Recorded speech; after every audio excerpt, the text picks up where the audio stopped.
My mum confessed she's in love with my stepsister, and I thought she was joking. Until the wedding invitations arrived. It started with a joke. At least, I thought it was a joke. One night last summer, my mum and I were sitting on the back deck under the fading orange sky, sipping iced tea and listening to cicadas hum in the distance. She was laughing about something my stepsister Jenna had done. How she tripped over her own shoes and blamed the dog, and then she suddenly got quiet, too quiet, and she said, "You know, sometimes I think I love her more than I should." I laughed nervously, assuming she meant it in a motherly way. "You mean like a daughter?" I asked, but she just smiled to herself and said, "No, not like that." That should have been my first sign, but I brushed it off. I mean, who says that about their stepdaughter? Jenna had moved in with us a year before, after my stepdad died in a car accident. She was 19, a college freshman, smart, sarcastic, and beautiful in a soft, effortless way. My mum had taken her in like she was her own, bought her clothes, drove her to class, cooked her favorite meals. At first I thought it was guilt, or maybe grief, but then I started noticing things. Like how Mum would brush Jenna's hair behind her ear when she thought no one was looking, or how she started dressing up just to accidentally run into her in the hallway. One night I walked into the living room and saw them cuddled under a blanket watching an old romantic movie, Mum's hand resting on Jenna's thigh like it had always belonged there. It got weirder. One night, Jenna and I were in the kitchen and she blurted out, "Your mum is so intense sometimes. I swear she stares at me like she wants to, I don't know, say something huge." I asked her what she meant, and she said she wasn't sure, but it made her feel watched, like prey. The air in the room felt thick. I shrugged it off. Maybe I didn't want to believe it, but something was changing, and I could feel it. Mum was becoming possessive, controlling, jealous whenever Jenna hung out with friends, and when Jenna started dating someone from campus, a guy named Caleb, Mum flipped. She claimed he was using her, that he was toxic, but when Jenna stood her ground, Mum shut down for days, barely speaking, locking herself in her room. Then the incident happened. I came home early from work one afternoon, and as I stepped into the hallway, I heard whispers coming from Jenna's room. The door was cracked open just enough for me to see inside. My mum was sitting on the bed next to Jenna, her hand on her cheek, whispering something low and shaky. Jenna looked stunned. I couldn't make out every word, but I heard Mum say, "I know it's not normal, but I can't help how I feel. I love you, Jenna, like really love you. I've never felt this way about anyone." Jenna was frozen, then she whispered, "But, you're my Mum just leaned in closer and said, "That doesn't have to mean anything." I backed away before they saw me, heart pounding, stomach churning. My mum was in love with my stepsister, and she had confessed it. But what scared me most wasn't the confession, it was that Jenna didn't say no. She didn't push her away. She didn't scream or run. She just sat there. That night, neither of them mentioned anything. They acted like nothing happened. But I saw Jenna looking at Mum differently. Less confused. More aware. Like a line had been crossed and she was trying to figure out if she wanted to step over it or walk away. 2 weeks later, I found a small white box in the kitchen trash. Inside was a ring box. Empty. I didn't want to believe what it meant. But I had to know, so I waited and I listened. And what I found out over the next month would make everything I thought I knew about family, love, and betrayal unravel like a thread being pulled from the seams. The day I saw the wedding invitations was the day everything inside me split in two. Up until that point, I had convinced myself desperately, stupidly, that it was just a phase. That maybe my mum had some breakdown, some post-loss identity crisis, and things would eventually fizzle out. But then I walked into the study looking for my charger and found the proof. An open cardboard box on the floor, half covered with a sweater. Inside were dozens of ivory envelopes, neatly stacked and tied with a gold ribbon. At the top of the pile was one addressed to Jenna's old roommate from college, and the words on the invitation made my throat close. "You are cordially invited to the union of Margaret Renee Holloway and Jenna Claire Bennett, in celebration of love without limits." No titles, no last names that revealed their connection, just first names, like they were two strangers from different worlds colliding in a love story. But I knew the truth. One was my mother, the other was my stepsister. My entire stomach turned. When I confronted Mum, I expected denial, tears, a fight, but she didn't flinch. She just looked up from the kitchen table and said, "You weren't supposed to see those yet." "Are you marrying her?" I asked, my voice shaking, not even recognizing myself in the mirror behind her. "Is this real?" "She makes me happy," she said quietly, like that justified everything. I've spent my whole life living for other people, being someone's wife, being someone's mother, I deserve love. She's your stepdaughter. She's not biologically related to me, she snapped, suddenly sharper. We're not blood. I couldn't even answer. I left the house. I drove for 2 hours with no direction, just rage fueling the gas pedal. When I finally stopped, I was parked outside my dad's old apartment, my real dad. He left when I was 12, and we hadn't spoken in years. I didn't even know what I was hoping for, but he didn't answer the door. He probably wouldn't have cared anyway. Back home, everything got worse.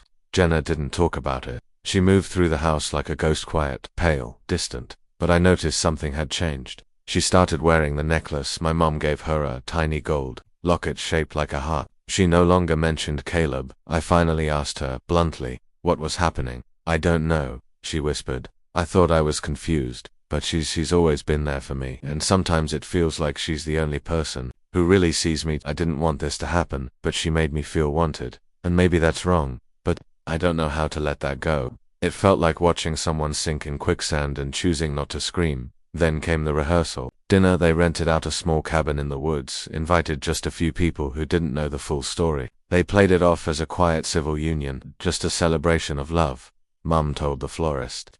But in private, she was glowing, radiant in a way I hadn't seen since my stepdad was alive.